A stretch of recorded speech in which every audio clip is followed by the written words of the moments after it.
Hey everybody, Roxabox90 here with day 3 of Khans of Tarkir official spoilers. We got some really cool stuff to go over today, but most importantly, we have a speculation right at the beginning, and I think it's the coolest one so far. Ugin's art. At least this is being speculated on because it was posted on the Fate Reforged page, which, if those who don't know, is the second set of the Khans of Tarkir block, and this was posted under the game day information. Check it out.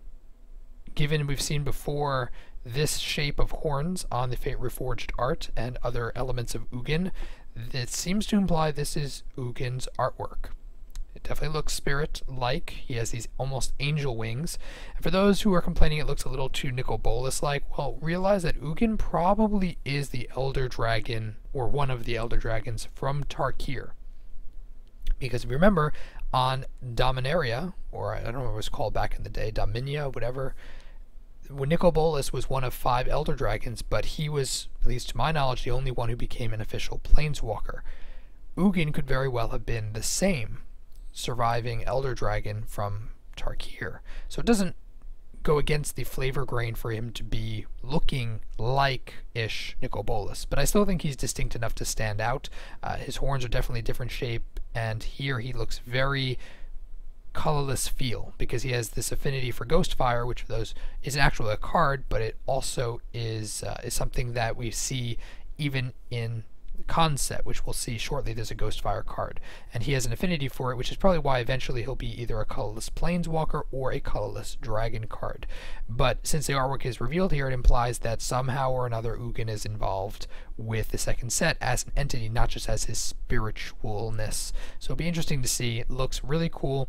This is speculation. We think this is Ugin because we don't know who else it could be, but it could be, hypothetically, someone else. That's my thoughts.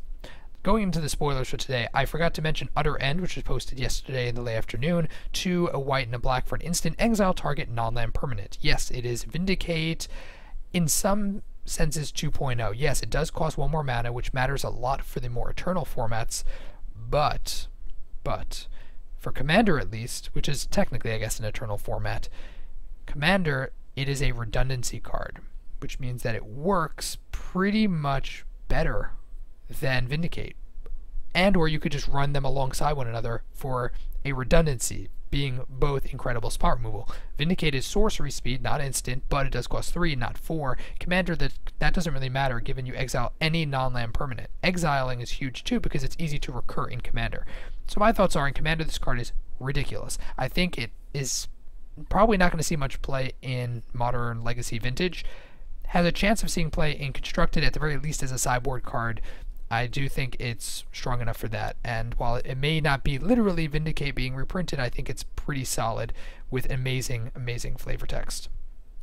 Then we have 3 intro rares: Ankle Shanker, Raksha Vizier with amazing art and name, Avalanche Tusker, which is the most boring. We'll start with the most boring, go up. 5 for a 4/4, whenever it attacks, target creature defending player controls blocks if able. Okay, that's kind of boring. I guess it's okay with Morph. You can force a Morph to block it, but it doesn't have haste. And we thought it was a 4/6, at least when you're looking at the intro image rare, which we blew up, but here it's a 4/4. It's okay. Obviously unlimited, it's not badly costed, but Raksha Vizier and Ankle Shaker are much cooler.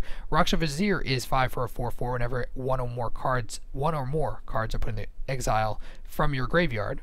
It gets that many 1/1 counters. So haha, anyone who's going to mess against your graveyard shenanigans, well, okay, fine. My dude is just going to get humongous. And it's a cat demon, people. It's a cat demon. How awesome is that? He has his own little skull.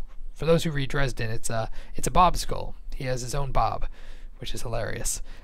Very cool card, very strong and limited. I do think is a good shot of ending up a 6/6 or 8/8 even potentially. 6 plus power and toughness after the exile, which will discard your opponents, and I think you could even exile yourself. Really strong card, I think, for limited. Ankle Shanker also, haste 3/3 for 5, that whenever it attacks creatures you control get first strike and death touch. Hello, that's exactly what these colors want. Huge aggressive card, very strong. I don't know if it's quite strong enough for Constructed, but it definitely seems like it has potential, even though it's just a 3/3, but it swings right away, and it gives your dudes, your whole team, first strike and death touch. That's no joke. Very reasonably cost, huge limited card. Wingmate Rock, 3 and 2 white for a 3/4 flying bird with raid that if it enters the battlefield, if you attack, it gets another 3/4 white bird with flying. So 2 3/4 flyings for 5. That seems pretty ridiculous, which is why it's a mythic. It's not a mythic because it's worth anything. It's a mythic because this can be so powerful and limited. And I'm sure there'll be some annoying person somewhere who pulls 2 of them and destroys their pre-release. That's definitely going to happen. But the chance of that is much smaller. And whenever it attacks, you gain 1 life for each attacking creature. That's cool, fine, doesn't really matter all that much. It's really 5 for 2 3/4 flying. Huge and limited. Really strong card, kind of worthless elsewhere. Ghostfire Blade, 1 colorless, equipment, 2/2. That seems pretty good. Equip 3. Oh man. Ghostfire Blade's equip cost 2 less. Yay! To activate if targets a colorless creature. This means it targets morph, and this means it targets artifacts. That's pretty strong and limited, which is probably why it's a rare. It is 2/2 for 1 to play and 1 to equip. That seems really strong if you're running morphs and artifacts, which is what happens in limited. So I think there's a good shot of seeing play there, not much else anywhere else. Then we have a set of 5 cards where the morph is no mana to unmorph it. You just have to reveal a card of the same color. That's pretty sweet. I like that they're not relying on the standard morph from back in the day. They're really trying to mix things up. That's very cool. You give your opponent temporary advantage of knowing a card, but you get to flip over your dude, and all their abilities are fine for limited. They're all pretty good, in fact.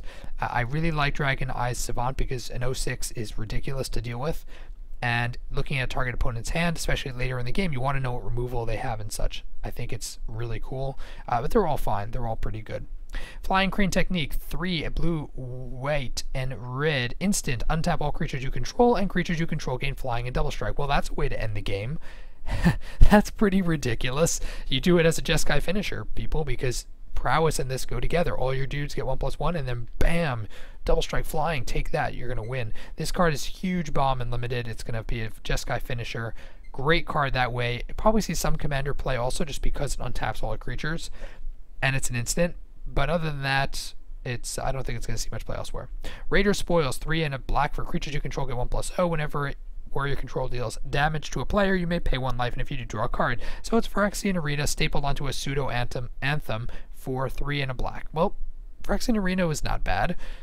This card, I also would say, is not bad. It's not the best investment ever, but at the top of a curve, if you have some kind of aggressive build or tokens, it could very well give you some kind of longevity in a limited matchup. But that's pretty much the only place I can see it seeing play. So anyway, guys, that's our exciting spoilers for today. I'm looking forward to more later/tomorrow. Let me know what you think about them and the possible image of Ugin. What do you think? Put it down below in the comment section if you're new to the channel. Check it and subscribe. Oh, and if you liked the video, why not tap that like button? It's awesome. As always, Roxabox90 signing out. I'll see you guys next time.